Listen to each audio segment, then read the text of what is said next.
más incorporaciones, pero bueno, lo iremos incorporando en el camino. Igual vamos a tratar de que no sea una clase muy larga, hoy yo creo que en una hora la podemos dar porque es más conceptual que con mucha fundamentación teórica, que si ustedes quieren después profundizarán, pero bueno, es como siempre les digo, esto es un vistazo para que ustedes inicien en el tema y si quieren profundizarlo lo puedan hacer.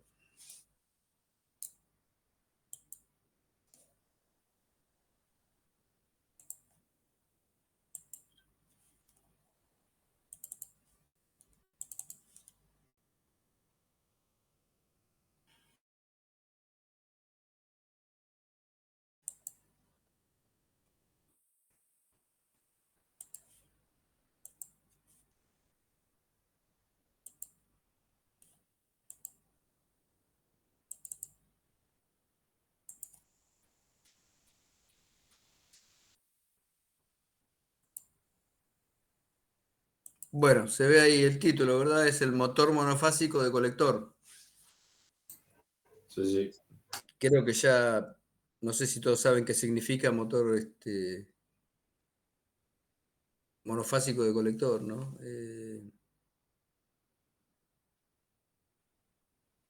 Es un motor que está conectado a una red de corriente alterna, pero que, a diferencia del motor monofásico asincrónico que vimos este año, es un motor que tiene colector y tiene escobilla, ¿sí? No sé si eso ya lo habían visto en alguna otra materia o estaban al tanto de este tipo de motor, o si saben dónde ubicamos este motor, ¿no? En el uso diario, digamos. No, no me suena. No, no le Va, suena. por ahí no, sí, sí, Nunca pero Sí, ahora después lo vamos a ver un poco más en detalle, pero básicamente es todo el área de electrodomésticos. No sé si alguna vez desarmaron una aspiradora o una multiprocesadora o alguno de esos elementos, van a ver que tiene carbones.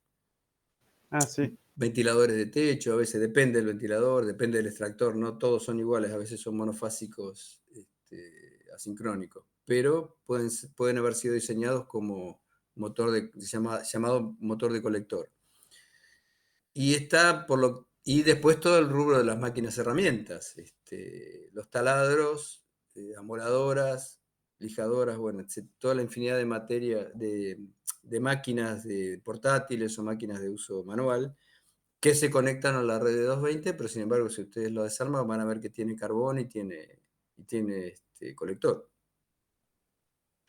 Ese es, como verán, es un rango de muy baja potencia, o sea, estamos hablando de la gran mayoría menores a 1 kilowatt y algunas un poquitito superior, pero no estamos hablando de máquinas de uso industrial. Eso es lo que quería comentarles. No son máquinas que intervengan en ningún proceso industrial. Sí, hay un área que acá en nuestro país no sé, en el resto del continente, supongo que en Estados Unidos sí, y en Europa seguro, que es todo el tema de la tracción. Vieron que hablamos de que la tracción estaba un poco destinada al motor serie, ¿se acuerdan cuando vimos el motor serie? Que era su característica. Bueno, resulta que en Europa y en Estados Unidos generalmente trenes de alta velocidad que utilizan, si bien utilizan motores serie, pero son motores series alimentados con corriente alterna. O sea, son motores de colector. Ahí ya estamos hablando de otra gama de potencias, pero no tiene esa aplicación en tracción y no a nuestro país, por lo menos, o que yo conozca, no sé si ha llegado esa aplicación. Lo que yo conozco de tracción acá es el motor serie de continua común. Así que esos serían un poco los dos grandes rangos de aplicación.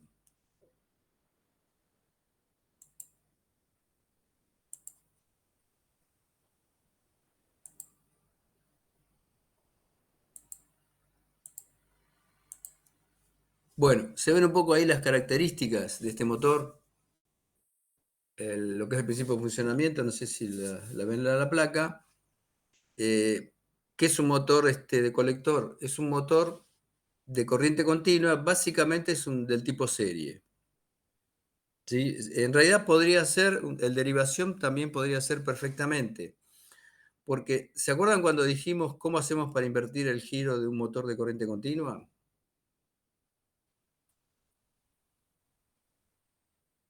No sé si recuerdan, de paso les viene bien para el parcial, cómo invertir el giro de un motor de corriente continua.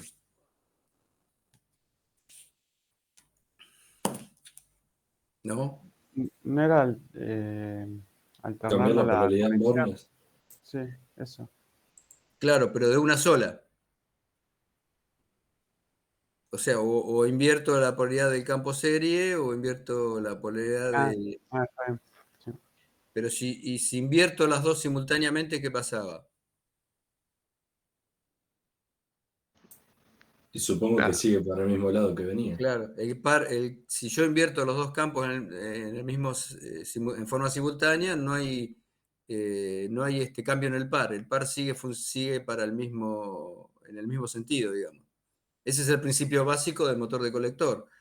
Yo conecto a una máquina de corriente continua a una red de corriente alterna y aunque me esté invirtiendo el ciclo, como se invierte simultáneamente, yo tengo conectado los dos campos, el par sigue manteniendo el mismo sentido. Después lo vamos a ver en un pequeño esquema.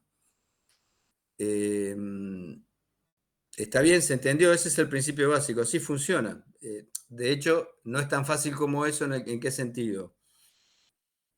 Que aparecen fenómenos que cuando la máquina era de continua no los teníamos en cuenta, ¿sí? Por ejemplo,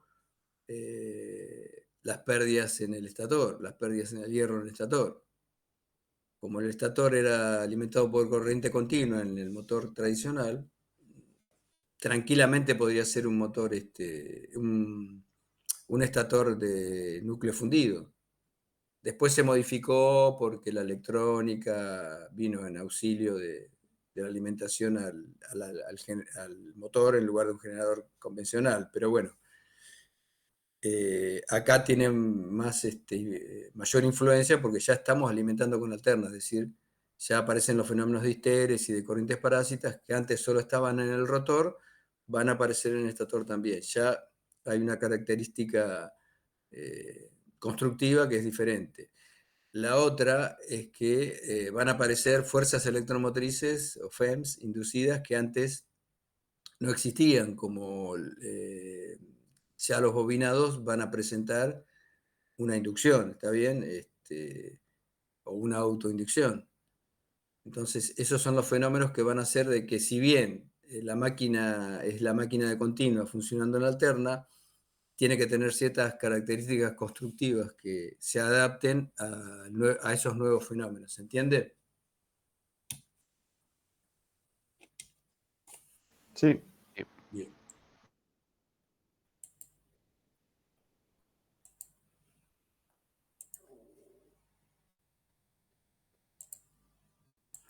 Bueno, acá ven los dos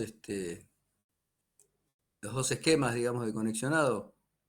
Una es en el ciclo positivo y otra en el ciclo negativo. Ven que, lo están viendo el esquema, ¿no? Sí. Sí, sí. Sí. Bien, ven que en el ciclo negativo se invierte la polaridad y se invierte el sentido de corriente, pero de forma tal de que el par se mantiene constante y la rotación se mantiene constante. Ese es el principio por el cual el motor funciona indistintamente en corriente continua o en corriente alterna, al invertir los dos campos simultáneamente. Y después veremos por qué se prefiere el motor. Yo les dije que se puede usar cualquiera de los motores de continua, tanto el serie como el derivación, pero ¿por qué se prefiere? Básicamente no van a haber motores de derivación utilizados como motores universales o motores... Ah, no sé si les dije, se llaman motores universales también. Lo van a reconocer con ese nombre también. Universal porque, entre comillas, son de continua y son de alterna, pero no, en realidad no me gusta mucho la denominación de universal porque se malinterpreta de que uno lo podría conectar en continua, pero en realidad ya están adaptados para funcionar en la alterna y tienen la estructura básica del de continua. O sea que ese término universal es un poco, llama a confusión. Para mí es un motor de colector, ¿sí? Es un motor monofásico de colector, es la mejor definición, que no es un motor de inducción, que es un motor que tiene conducción a través de las escobillas. Tengo un video, a ver si se puede pasar ahora.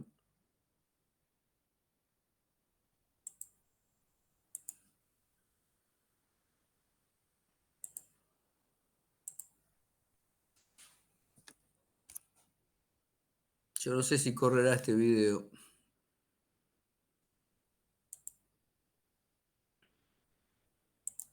Me parece que no. A ver. No, queda como. No corre, ¿no? No, está Está quieto como el quieto, fondo. sí. Bueno, después en el campus está este video. Este video es un video que les va a mostrar el motor de corriente continua y después después de ver las características de un motor clásico, lo va a alimentar con corriente alterna y les va a mostrar cómo se genera el motor de colector, ¿verdad? Pero bueno, ténganlo presente para verlo en el campus porque es bastante ilustrativo. Bueno, avanzamos entonces con la siguiente placa.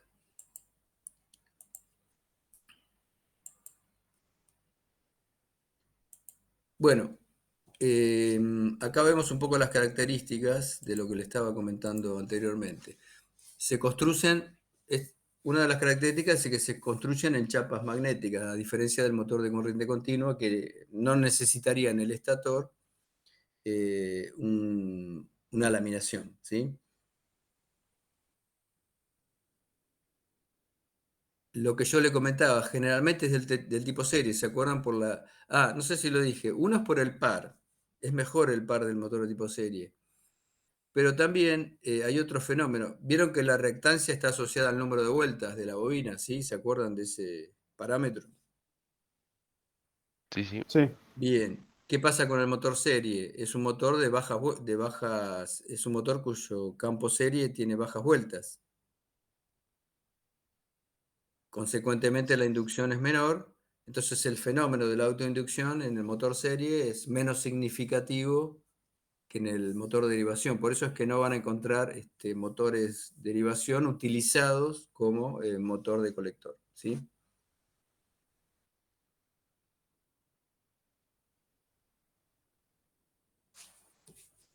A ver, me aguardan un segundo que me está entrando una llamada, a ver si es, porque estoy esperando un paquete de correo. Un segundo, ¿eh? Acá. Hola. Ah, sí, ¿qué tal?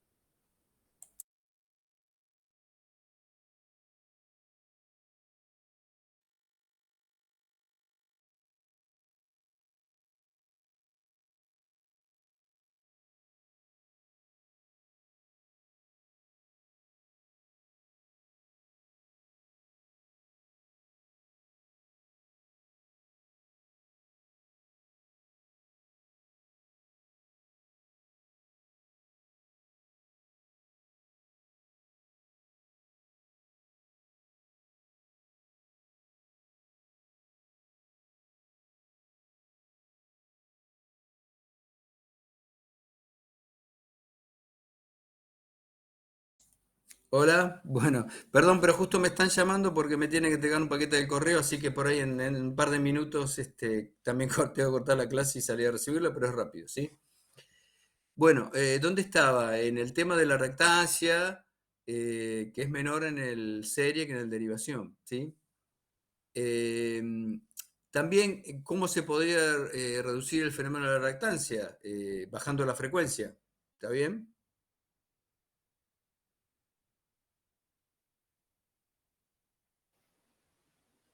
Sí, sí. O sea, los fenómenos que asocian a la reactancia, bueno, uno de ellos es la frecuencia. Si bien una máquina que yo conecto a la red 220 no lo puedo hacer, pero en ciertas aplicaciones especiales, sobre todo en aplicaciones de tracción, esa tracción eléctrica que yo les comentaba, hay trenes alimentados así con motores serie de colector y en redes de frecuencia de 16 un tercio o de 25 ciclos, ¿sí? Son aplicaciones especiales que no, hasta donde, les repito, donde yo conozca en nuestro país no están, pero bueno, tengan presente que en algún momento podrían llegar a ingresar a esa tecnología acá en la Argentina, ¿no? Bueno, ¿cómo es la FEM? ¿Se acuerdan que dijimos que aparece una FEM inducida en el rotor?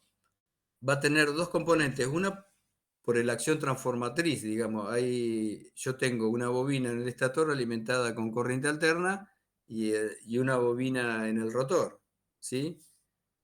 Si esa bobina no se moviera, bueno, de por sí va a haber un efecto de transformación estático, que no va a desaparecer. Cuando la bobina entre en movimiento, va a aparecer la FEM de rotación. ¿Se acuerdan? La FEM que se opone a la causa que la genera, ¿no? O sea que esos dos son los dos componentes nuevos que aparecerían, digamos, debido a la corriente alterna que está alimentando al estator. Entonces, ¿esto qué trae? Recuerdan que de por sí la conmutación era complicada. Ahora va a traer más dificultades. ¿Y cómo se mejoran? Bueno, con bobinados de compensación. Si me aguardan un segundo, salgo a recibir el paquete y ya vuelvo. Bien.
Bueno, perdón por Bueno, estas son las cosas que tienen las clases virtuales, ¿no?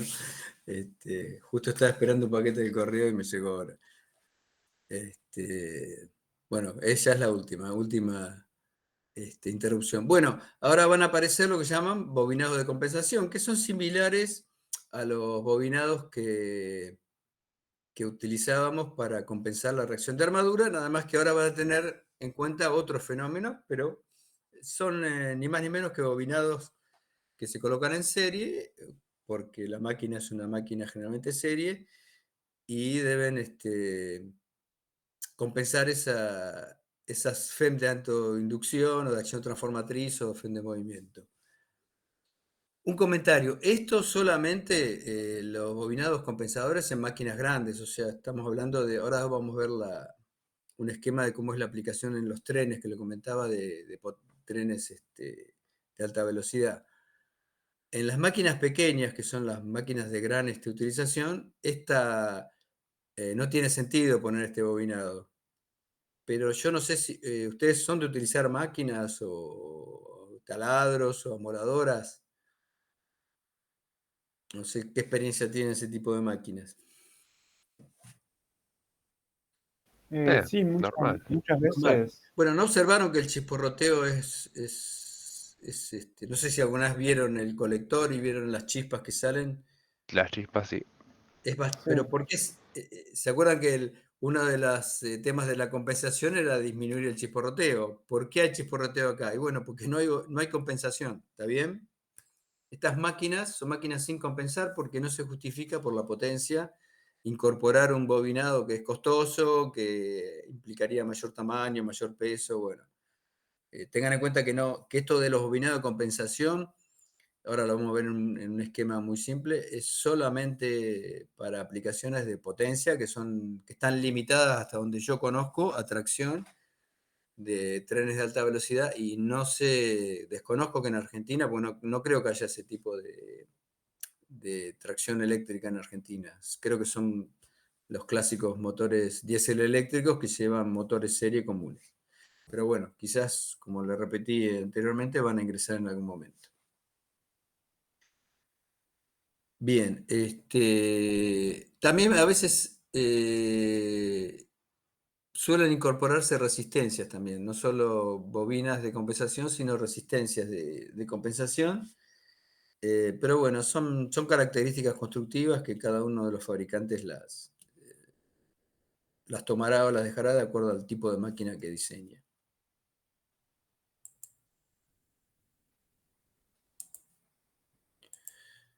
Bueno, acá se ve a la izquierda, sería muy simple. Es un devanado principal y un devanado de compensación. Esta es la máquina serie conectada en corriente alterna. Ese es el esquema de la izquierda, un esquema de conexionado bastante sencillo. Después, los otros dos esquemas, ¿qué me están diciendo? Hacen una comparativa, el esquema las curvas del centro, cómo es la relación de par del motor serie, que está en trazo continuo, y el motor universal tiene, si bien tiene un alto par, pero es menor sería menor que el mismo motor utilizado en corriente continua, ¿verdad? Y la que está hacia la derecha me está diciendo cómo es recuerdan que una de las formas de regular velocidad en el motor serie, lo vimos en la clase pasada, era aumentando la tensión, ¿se acuerdan? Bueno, acá pasa exactamente lo mismo. Esas son curvas de variación de la velocidad en función del aumento de la tensión. A mayor tensión es el aumento de la velocidad y el aumento del par.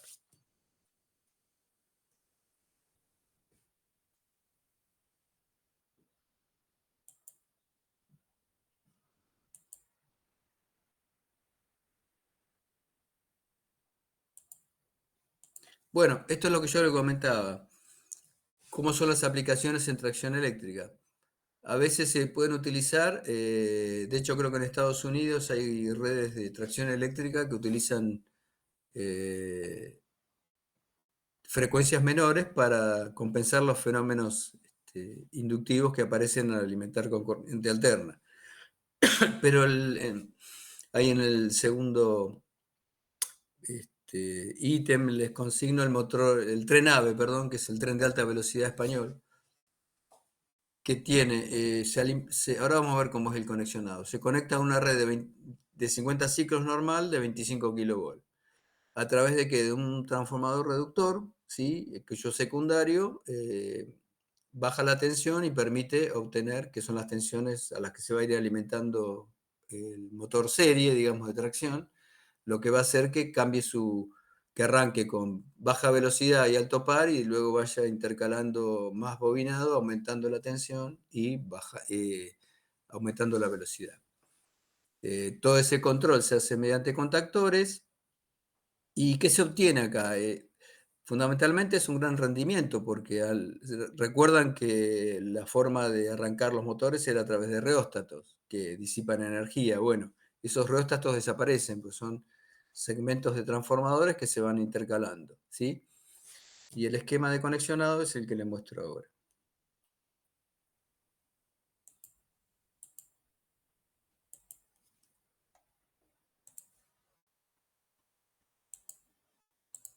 Bueno, no sé si se ve, están colgados de una catenaria, el primario sería, que es el transformador de alta tensión, y tiene varios secundarios, se ven ahí, conectados a través de contactores. Se cierra la etapa 1, digamos, el motor arranca a baja tensión y con un alto par, es para mover todo el sistema del carro y los vagones, ¿verdad? Y a medida que va tomando velocidad, se van abriendo los pasos 1, cerrando el 2, y así siempre se va cerrando, se va abriendo lo anterior, ¿no? Para que no haya una mala conexión, hasta que queda alimentado por todo el bobinado secundario. ¿Se observa cómo es el método? Sí, sí. Bueno, no sé si hay otras aplicaciones de motor de colector de potencia, es una de las que yo he visualizado que existe, pero no en nuestro país al menos.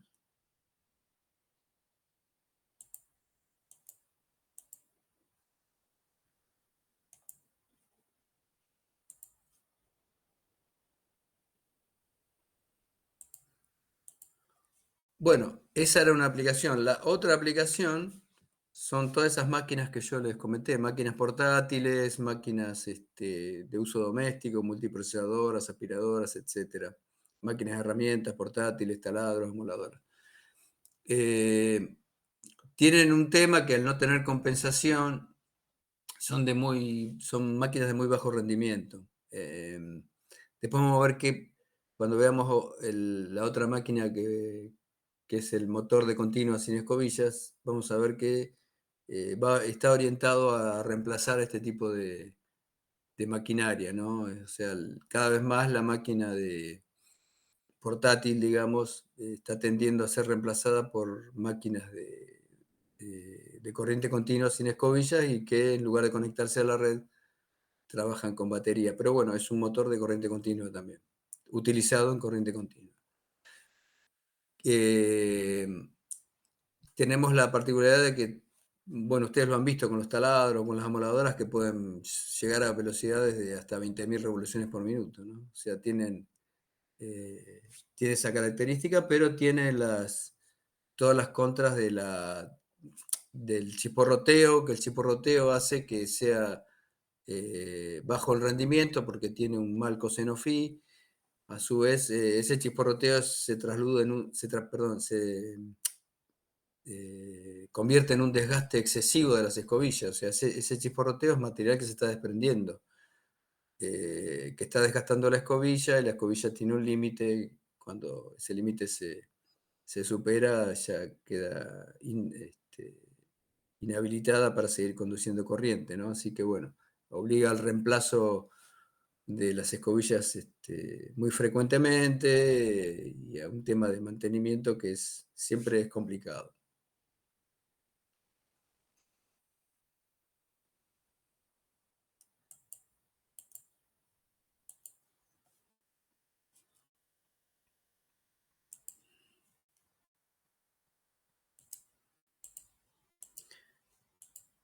Bueno, y acá lo que se muestra son dos esquemas reales de máquinas así portátiles.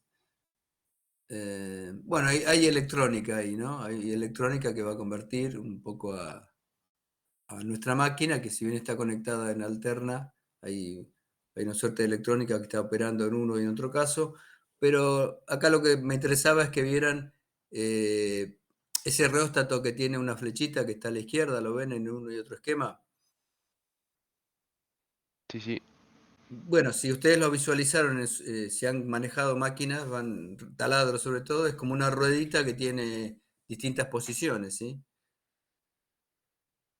Y ustedes ven que con esa ruedita va cambiando la velocidad del taladro. Bueno, es ese reóstato que está ahí que lo que hace es bajar la tensión de alimentación y baja o sube la velocidad de acuerdo a lo que querramos. Es simplemente para indicar qué función cumple, cómo se regula la velocidad, es a través de la tensión y a través de ese reóstato que está en el mango del taladro, que generalmente es la máquina que se regula velocidad.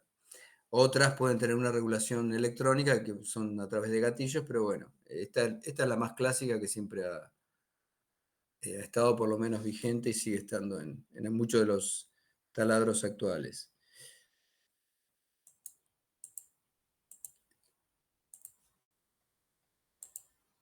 Bueno, y aquí un poco se muestra lo que es el taladro que yo le comentaba, que es un motor universal. Bueno, en el gatillo ahí ya el control es a través de electrónica. Generalmente trabajan con reductores, sí, como se ve. No sé si alguna vez desarmaron uno, pero bueno, este es el interior del motor llamado universal ahí, que es el motor monofásico de colector. Bueno, hasta acá este tema. No sé si quedó alguna duda de lo que es el motor de colector, el campo de aplicación. Ya pasaríamos al siguiente tema, que es el motor de continua sin escobillas. No me quedó. Tampoco. Bárbaro, bueno, es un tema bastante sencillo, no tiene ninguna complicación. Si entendieron la máquina de continua, esto es una aplicación específica.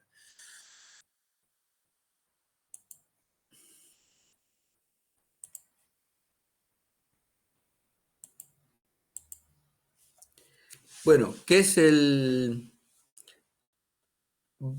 motor de corriente continua sin escobillas? Bueno, recordando un poco lo que es el motor normal de corriente continua, es un motor que tiene, bueno, ustedes ya saben, el estator, el rotor, El estator es el inductor, el rotor es el inducido, que tiene sus inconvenientes del chisporroteo. Ese chisporroteo produce radiaciones electromagnéticas, ¿sí? No sé si ustedes lo habían considerado o sabían de eso, pero bueno, existe esa. Si alguna vez usaron un taladro cerca de alguna radio, sobre todo de las AM, van a notar de que está emitiendo señales que se meten en la antena. Bueno, pero tiene una característica que es muy buena regulación de velocidad. Entonces, una de las primeras aplicaciones de los motores de corriente continua fue en lo que es toda la que es la cohetería, o sea, la ingeniería aeroespacial, o sea, los cohetes que debían abandonar la atracción de la gravedad de la Tierra y era muy útil todos los mecanismos, todos los controles que sean en máquinas de corriente continua, ¿sí? Pero aparecía este problema de que cuando utilizaban motores convencionales de corriente continua, estas radiaciones electromagnéticas hacían que interfirieran las comunicaciones, bueno, traía una serie de dificultades. Y fue gracias a eso que se desarrolla el motor sin escobillas, o sea, como muchas de las aplicaciones que hoy conocemos o surgieron por las guerras o surgieron por la carrera espacial. Esta es una de ellas, es decir, el hecho de que la necesidad de no tener escobilla fue para evitar el chisporroteo y fue para evitar que se produjeran interferencias debido a la radiación electromagnética. Y bueno, ese fue el origen. Son motores, actualmente son motores de baja potencia. Esto sí, yo no conozco aplicaciones, no sé si habrá aplicaciones de motores de potencia, pero seguro de baja potencia. En sus computadoras seguro que lo tienen en algún cooler o en los que se accionan los discos duros o que accionan las disqueteras. Esos son clásicos. Si alguna vez les tocó desarmar alguna computadora, quizás se hayan encontrado con un motor de estos sin escobilla o capaz que lo vieron y no sabían qué era, pero eran motores de corriente continua sin escobilla. Y en el otro campo de aplicación, que después lo vamos a ver también, es en las máquinas portátiles, ¿sí?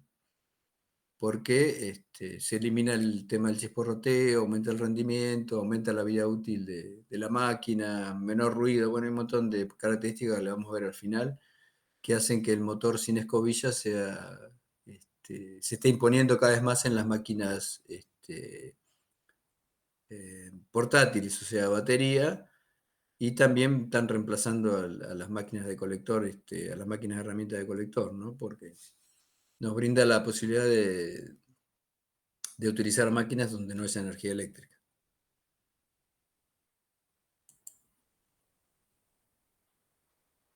Bueno, acá también no lo va a este es un video, después también les recomiendo que lo vean, pero no me deja pasarlo.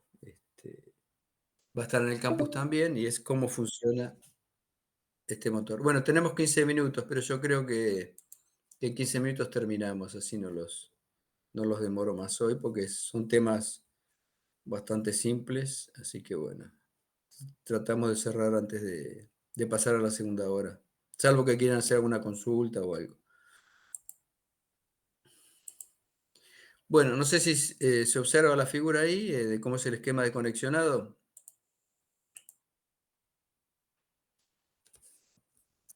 Sí, se ve, se ve.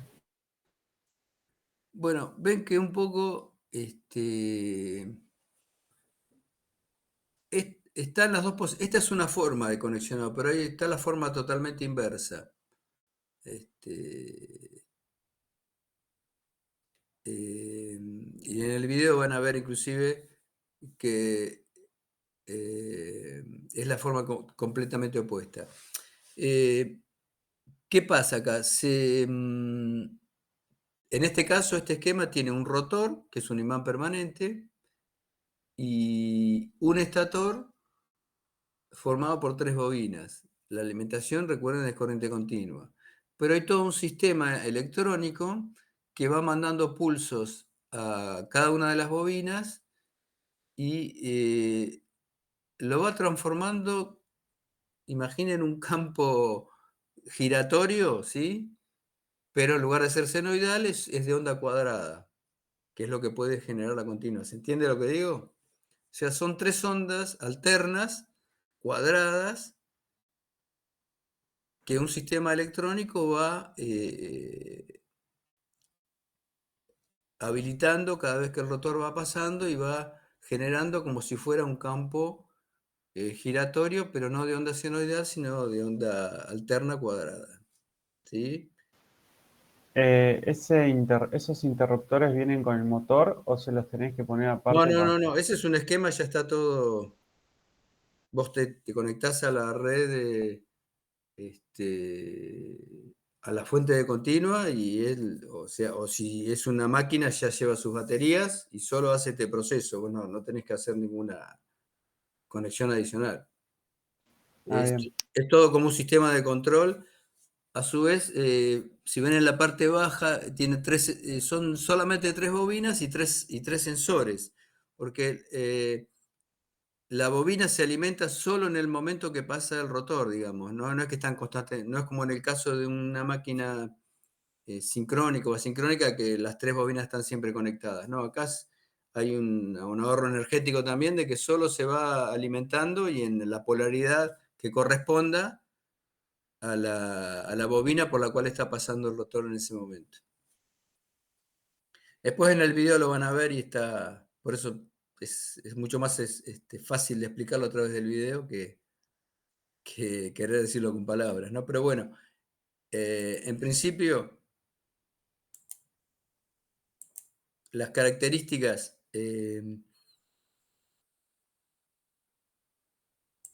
una de las características es que el inductor inducido está en el sentido inverso, ¿sí? No es este el caso, no es el del esquema que les mostré anteriormente, porque están las dos formas, pero después en el que vean en el video van a ver que el inductor está, en lugar de estar en el estator, está en el rotor, ¿sí? Y el inducido está en lo que sería la parte externa de la máquina. No tiene colector de delgas, como yo les comentaba, o sea, no están ni los colectores ni las escobillas, y solo 3 bobinas que se van alimentando a través de interruptores electrónicos, con un sistema de detección que posiciona el rotor y que habilita la conexión de esa bobina.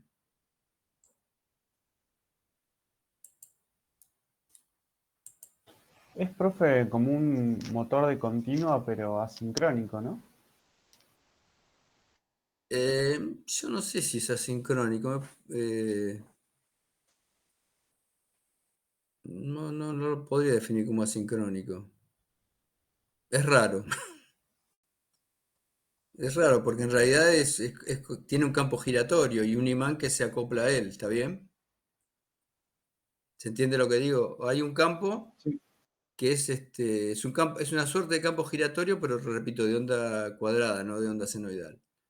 Generado electrónicamente a raíz de la continua, o sea, a través de esa batería o esa fuente de continua, lo que hace un sistema electrónico es generar un pulso rectangular y después positivo y después uno negativo en cada bobina y los va superponiendo en el tiempo, generando esa especie de campo giratorio. No sé si alcanzo a explicarlo bien, pero es así. Sí, sí. Que sería para mí, en realidad funciona sincronismo, me da la sensación, porque va como enganchado magnéticamente un campo con el otro, ¿está bien? Y uno generalmente es un imán permanente y el otro no hay bobinados, no son 2 bobinados, siempre es un imán permanente y estas solo 3 bobinas. Bueno, ahí muestra una máquina portátil sin escobillas, moderna, no están las baterías en la parte inferior, y unas características, ¿no? El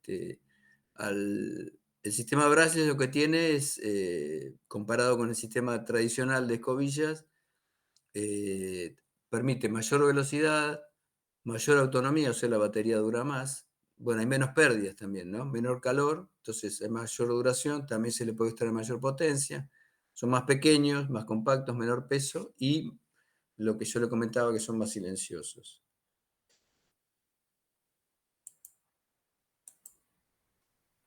Bueno, este es un esquema del motor. Este es el motor sería el taladro convencional, ¿ven? Que es un imán permanente exterior y la alimentación a través de un colector a las bobinas que están en la parte giratoria, ¿sí? En la parte, en el punto señalado con 3, ahí donde están las portaescobillas y las escobillas, después está el conmutador o el colector, los electroimanes que están en el rotor y los imanes fijos que están en el estator. Así funciona el clásico, la clásica máquina batería de corriente continua pura, ¿sí? Ahora, si nosotros pasamos al esquema sin escobillas,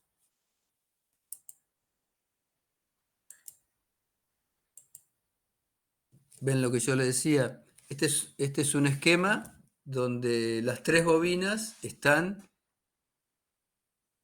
en la parte interna de la máquina, ¿sí? Y por fuera el campo magnético. Y cada una de esas 3 baterías, perdón, cada una de esas 3 bobinas están alimentadas por la batería y el campo magnético está fijo en el rotor. Y esquemáticamente, el despiece sería este. Bueno, ahí comparativamente ven que el imán está en el rotor, ¿sí? Observan las 3 bobinas en el estator, que son electroimanes, y todo el sistema de control, como vos me preguntabas, soy Marco, si esto hay que incorporar o no, ya viene todo incorporado en la máquina.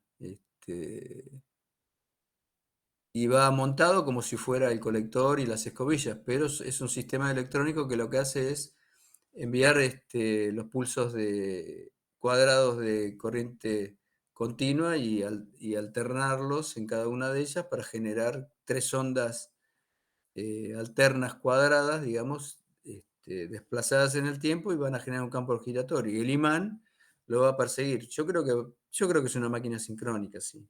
No conozco en profundidad cómo se definiría. En realidad es un motor sin escobillas, pero bueno, un motor de continua sin escobillas, pero entiendo que su funcionamiento es sincrónico.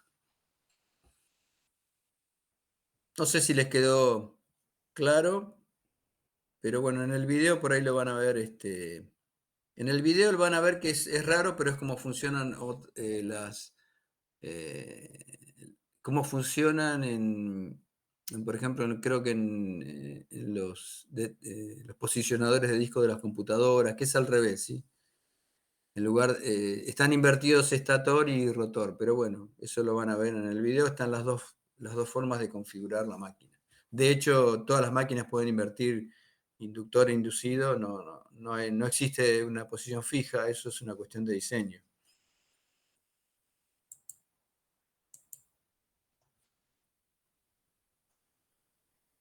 ¿Y estas máquinas siempre son con 2 polos o podrían tener más? ¿Vos decís con positivo y negativo o no? Como con 2 polos. Claro, tienen un imán norte-sur nada más. Ah, sí, sí. Que yo conozca, sí. Porque Y, el control de velocidad seguramente debe estar en función de la tensión de las bobinas. Vos decís por claro, la velocidad. Para mí claro, la velocidad la debe definir qué tensión se define electrónicamente. porque por ahí si tuviese más también sería más difícil conmutar, entonces Claro, sería más rápido.